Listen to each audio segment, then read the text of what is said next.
பாலஸ்தீன சுகாதார அமைச்சகம் வெளியிட்டிருக்கக்கூடிய ஒரு கவலைக்குரிய செய்தி என்னன்னு கேட்டால், பாலஸ்தீனத்தினுடைய இரத்த வங்கிகளில் இரத்த மாதிரிகளை சேமிப்பதற்கோ அல்லது இரத்தங்களை சேமித்து வைப்பதற்கோ உண்டான 87% பொருட்கள் தட்டுப்பாடு நிலவுகிறது. எனவே எங்களுக்கு இரத்த மாதிரிகளை எடுக்கவும் முடியலை, அதை சேமித்து வைக்கவும் முடியலை, மிகப்பெரியதொரு கிரைசிஸுக்கா பிளட் கிரைசிஸுக்குள்ளே நாங்கள் மாட்டிக்கிட்டு இருக்கிறோம் அப்படின்னு சொல்லி அவங்க வெளியிட்டிருக்கக்கூடிய கவலையான இந்த செய்தி வெளியாகி இருக்கக்கூடிய சூழலை தான் அமெரிக்காவினுடைய நிலைமை எப்படி இருக்குன்னு கேட்டால், அவங்களுக்கு வாக்குறுதியை நிறைவேற்றுகிற விருப்பமும் கிடையாது, வாக்குறுதியை நிறைவேற்றுகிற பலமும் திறமையும் அவர்களிடத்தில் இல்லை.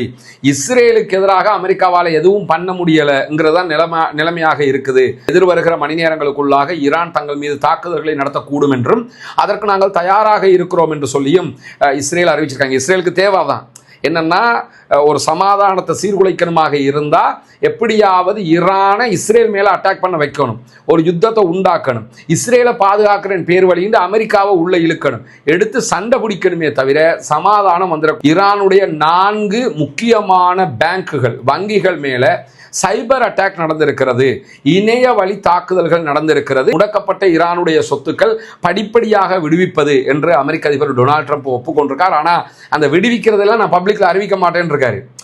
நான் விழுந்துட்டேன், மீசெல்லாம் மண்ணோட்டலை பார்த்துக்க அப்படிங்கிற மாதிரி நான் உங்களோட சொத்துக்களை எல்லாம் விடுவிப்பேன், ஆனால் அதை திரும்ப நான் ட்வீட் போடலாம், நான் விடுவிச்சிட்டேன் சொல்ல மாட்டேன், நீங்கள் சொல்லக்கூடாது அப்படின்னு சொல்லி குழந்தை பிள்ளை மாதிரி. இப்போ 80 வயசு வேறு ஆயிடுச்சு. அப்போ அவர் எப்படி அதெல்லாம் நடந்துக்கிடுவாருங்கிறத புரிஞ்சுக்கிறது.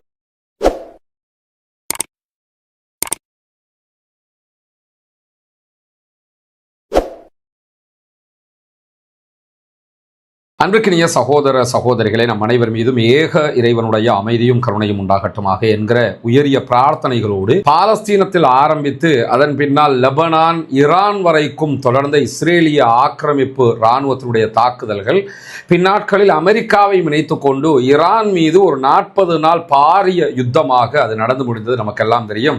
அந்த யுத்தத்தை ஒரு யுத்த நிறுத்தமாக மாற்றுவதற்கான முயற்சியில எல்லா நாடுகளும் ஈடுபட்டு வருகிறார்கள். ஆரம்பத்தில் பாகிஸ்தான் இதிலே மிகவும் ஆர்வம் காட்டியிருந்த நிலையில தற்போது வழமை போல கத்தர் இதிலே களமிறங்கி எப்படியாவது ஒரு சமாதான முயற்சியை செய்துவிட வேண்டும் என்பதில் உறுதியாக செயல்பட்டு வருகிறது.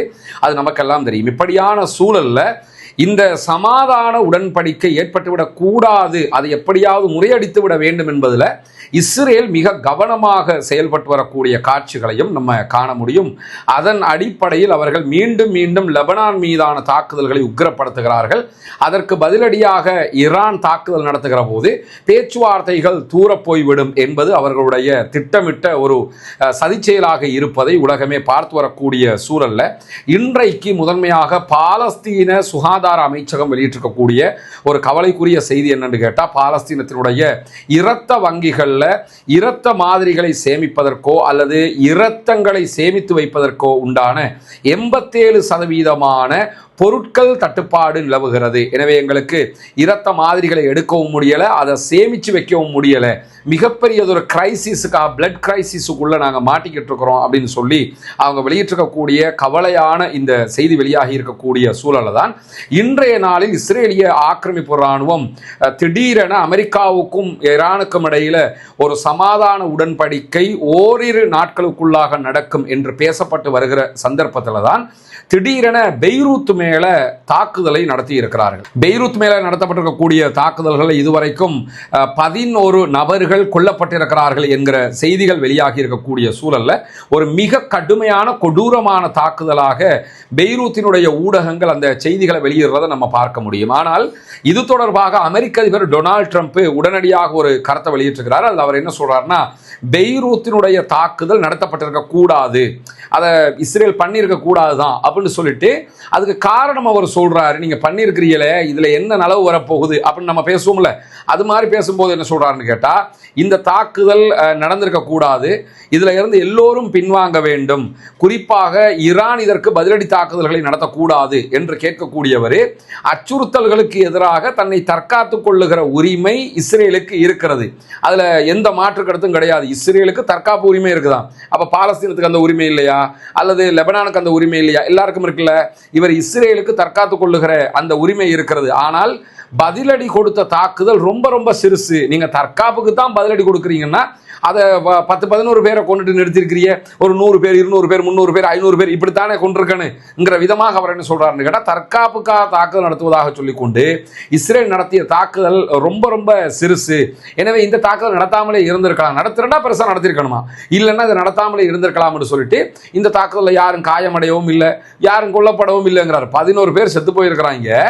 அதை யாருமே தாக்குதலுக்கு உள்ளாகலை, யாருமே காயமடையலை, யாருமே மரணிக்கலைங்கிற விதமாக பேசிட்டு இந்த தாக்குதலால் சமாதானம் ஈரானுக்கும் எங்களுக்கும் இடையில் இருக்கக்கூடிய சமாதானம் தடைப்பட்டு விடக்கூடாது அப்படின்னு சொல்லக்கூடிய அமெரிக்க அதிபர் டொனால்ட் ட்ரம்ப் என்ன சொல்கிறாருன்னு கேட்டால், இனி லெபனானுடைய எந்த பகுதிகள் மேலேயும் இஸ்ரேல் அட்டாக் பண்ண வேணாம், அதே மாதிரி ஹிஸ்புல்லாக்களும் இஸ்ரேலுக்கு அடிக்க வேணாம் அப்படிங்கிறாரு.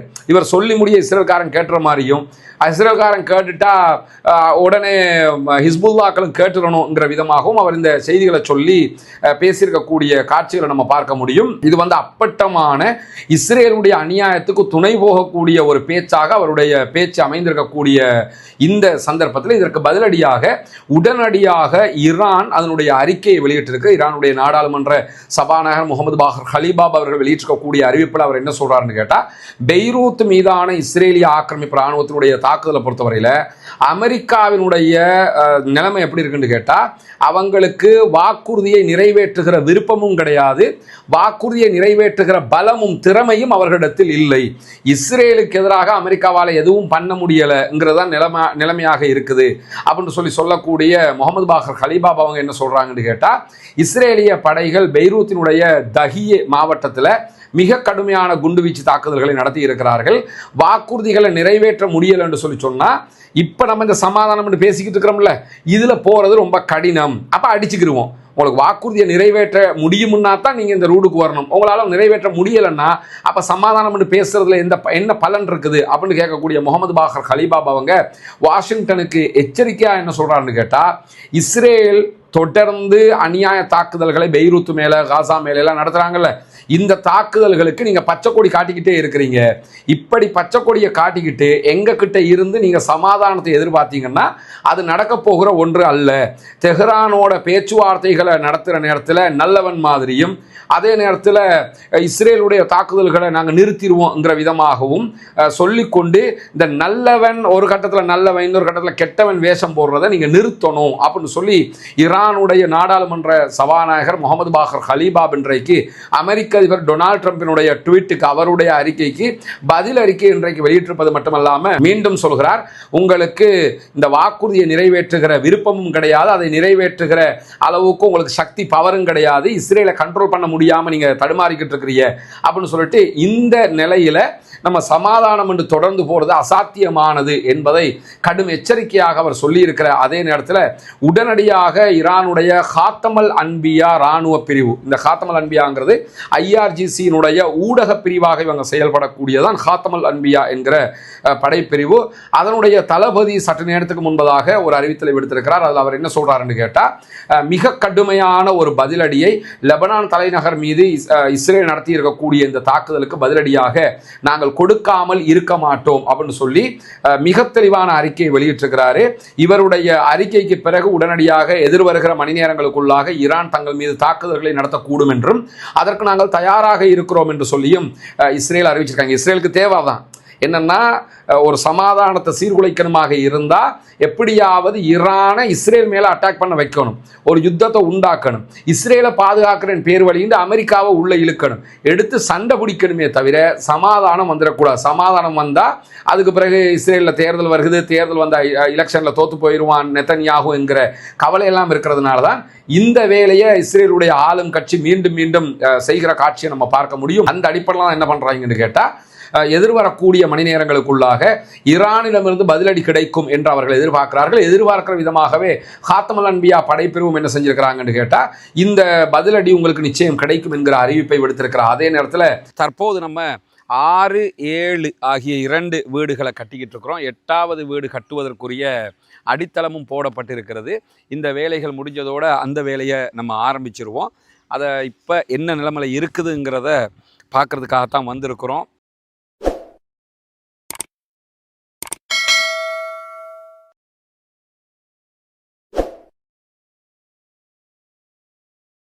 அன்பிற்கினிய சகோதர சகோதரிகளே, நமக்கெல்லாம் தெரியும் இஸ்லாத்தை ஏற்றுக்கொண்ட சகோதர சகோதரிகளுக்கான ஒரு வீடமைப்பு திட்டத்தை இலங்கையினுடைய கிழக்கு மாகாணம் பொத்துவில்ல நம்ம செஞ்சு வர்றோம். ஆல்ரெடி 5 வீடுகள் கட்டி கொடுக்கப்பட்டு விட்டது உரிய சகோதரர்களிடத்தில். அல்ஹம்துலில்லாஹ், அதற்காக உதவி செய்த அத்தனை பேருக்கும் அல்லாஹு தாலா அருள் புரிய போதுமானவன். உங்களுடைய பொருளாதார உதவிகள், ஜக்காத்து, தான தர்மங்களை கொண்டுதான் இந்த பணிகளை நம்ம செஞ்சு வர்றோம்ங்கிறது உங்களுக்கு தெரியும். எந்த ஒரு நிதி நிறுவனத்திடமிருந்தும் பணத்தை கொண்டு வந்து இந்த பணிகளை நம்ம பண்ணலை. யூடியூப் சேனலில் நம்ம அறிவிச்சுக்கிட்டே இருக்கிறோம். அதை பார்க்கிற சகோதரர்கள் செய்யக்கூடிய உதவிகள் மூலமாகத்தான் இதுவெல்லாம் நடைபெற்று வருகிறது. அந்த அடிப்படையில் தற்போது நம்ம 6, 7 ஆகிய 2 வீடுகளை கட்டிக்கிட்டு இருக்கிறோம். 8வது வீடு கட்டுவதற்குரிய அடித்தளமும் போடப்பட்டிருக்கிறது. இந்த வேலைகள் முடிஞ்சதோடு அந்த வேலையை நம்ம ஆரம்பிச்சிருவோம்.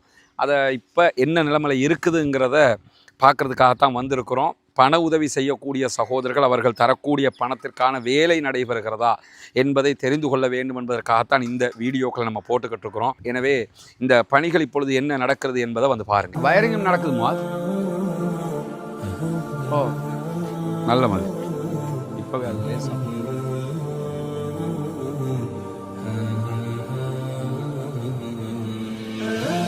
நல்லா இருக்கு. இதை முடிச்சிட்டாமா? இதாக இருக்கு. அஸ்ஸலாமு அலைக்கும். நில்லுங்க வாரு, வீடியோ எடுத்துட்டு வாங்க. என்ன பாஸ், எப்படி பரவாயில்லையே வந்ததுக்கு?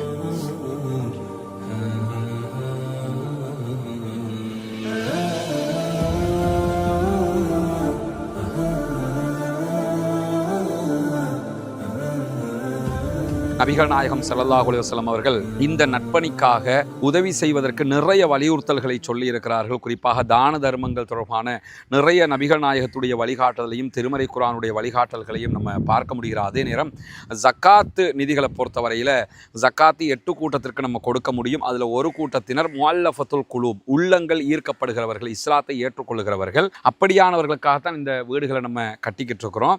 இந்த நிதியை பொறுத்தவரையில் நீங்கள் மிஸ்கீன்கள், ஃபக்கீர்கள், அதே போன்று முஅல்லஃபத்துல் குலூப், உள்ளங்கள் ஈர்க்கப்படுகிறவர்கள் என்கிற 3 வட்டத்துக்குள்ளேயும் இந்த மக்கள் வந்துருவாங்க.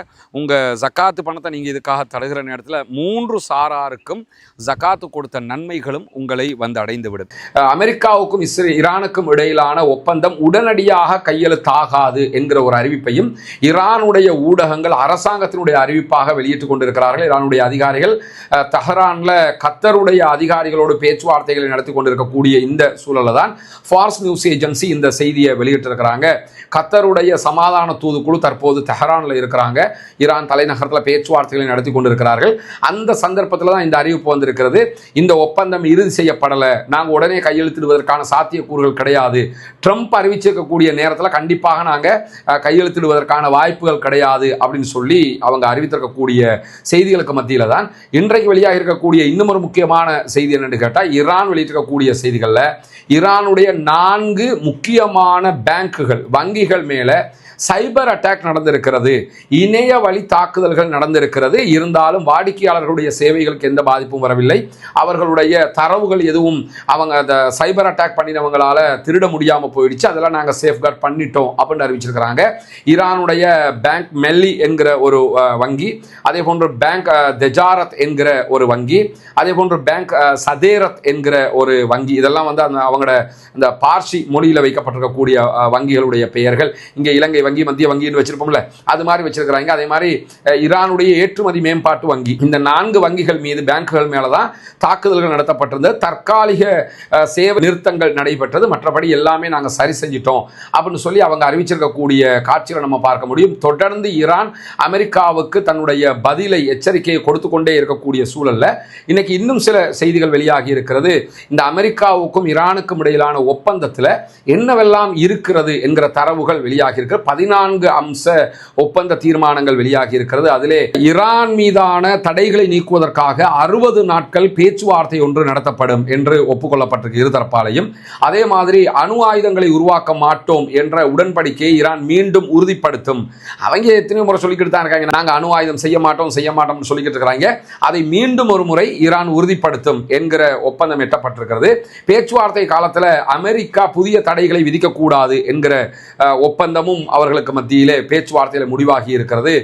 பேசிக்கிட்டே இருக்கும்போது இன்னொரு தடையை கொண்டு போடக்கூடாது இல்லை, அப்படி ஒரு ஒப்பந்தத்துக்கு வந்திருக்கிறாங்க. அதே மாதிரி முடக்கப்பட்ட ஈரானுடைய சொத்துக்கள் படிப்படியாக விடுவிப்பது என்று அமெரிக்க அதிபர் டொனால்ட் ட்ரம்ப் ஒப்புக்கொண்டிருக்கார். ஆனால் அந்த விடுவிக்கிறதெல்லாம் நான் பப்ளிக்ல அறிவிக்க மாட்டேன்னு இருக்காரு.